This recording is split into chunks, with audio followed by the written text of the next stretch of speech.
হে কৃষ্ণ, তোমার জ্ঞান আমার মনের অন্ধকার দূর করুক, তোমার বাণী হোক আমার পথ। নমস্কার। হরে কৃষ্ণ।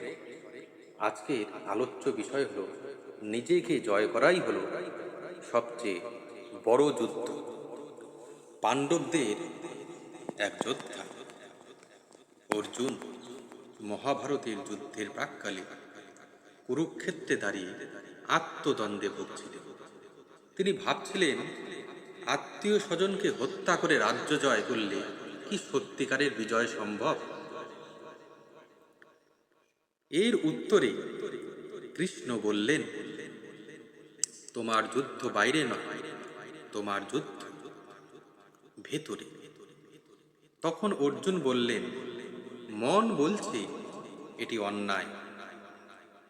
তখন কৃষ্ণ বললেন, মনকে নিয়ন্ত্রণ করাই তো মানুষের আসল যুদ্ধ।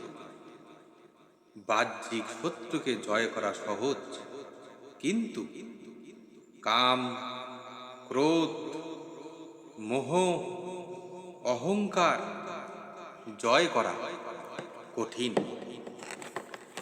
কৃষ্ণ বললেন, নিজেকে জয় করে যে সেই প্রকৃত বিজয়ী।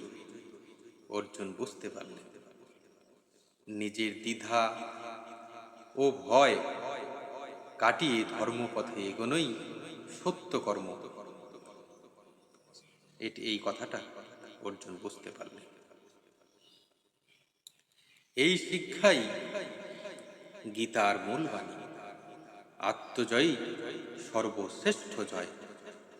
কারণ আত্মজয় মানেই শুদ্ধ চিন্তা, শান্তি এবং পরম মুক্তির পথ। হরে কৃষ্ণ। আজ এই পর্যন্ত, আবার দেখা হবে।